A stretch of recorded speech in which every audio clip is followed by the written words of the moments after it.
السلام علیکم ورحمۃ اللہ وبرکاتہ۔ معزز ناظرین کرام، کل میں نے قبر کے تعلق سے آپ کو حدیث پاک سنائی تھی۔ آئیے گا اور میں ایک حدیث پاک آپ کو سناتا ہوں۔ بڑی پیاری حدیث پاک ہے، آپ اس کو بغور سنیے گا اور اس پر عمل کیجیے گا۔ حضرت ابو ہریرہ رضی اللہ تعالیٰ عنہ سے مروی ہے کہ رسول اللہ صلی اللہ تعالیٰ علیہ وسلم نے ارشاد فرمایا کہ بلا شبہ مردہ اپنی قبر میں پہنچ کر بے خوف اور با اطمینان بیٹھتا ہے۔ پھر اس سے سوال کیا جاتا ہے کہ تو دنیا میں کس دین پہ تھا؟ وہ جواب دیتا ہے کہ میں اسلام میں تھا۔ پھر اس سے سوال ہوتا ہے کہ تیرے عقیدے میں یہ کون ہے جو تمہاری طرف بھیجے گئے؟ تو وہ جواب دیتا ہے محمد الرسول اللہ صلی اللہ تعالیٰ علیہ وسلم، جو ہمارے پاس اللہ کی طرف سے کھلے معجزے لے کر آئے۔ سو ہم نے ان کی تصدیق کی۔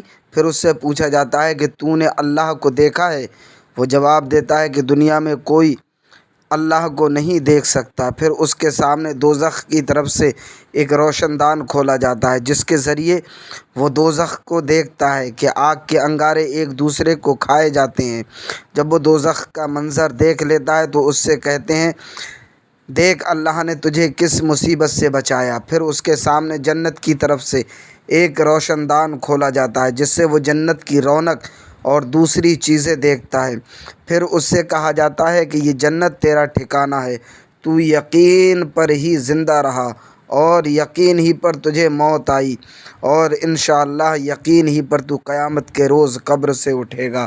تو بندہ جب قبر کے اندر صحیح سوالوں کے جواب دے دیتا ہے تو پہلے فرشتے اس کو دوزخ دکھاتے ہیں اور کہتے ہیں کہ دیکھ وہ دوزخ کے انگارے ایک دوسرے کو کھائے جاتے ہیں، یہ دردناک عذاب کی جگہ ہے، یہاں پر کوئی سکون نہیں ہے۔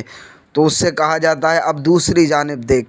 جب وہ دوسری جانب دیکھتا ہے تو دیکھتا کیا ہے کہ جنت کی رونقیں ہیں، جنت کے باغات ہیں، جنت کے محلات ہیں۔ جب وہ دیکھتا ہے تو فرشتے کہتے ہیں کہ اے بندے، تیرے لیے اللہ پاک نے دوزخ کو نہیں بلکہ جنت کو بنایا ہے، تو جنت میں رہے گا، تو جنت میں جائے گا، تیرا ٹھکانہ جہنم نہیں بلکہ جنت ہے۔ جب بندہ اتنا سنتا ہے تو خوشی سے اس کا چہرہ کھل جاتا ہے۔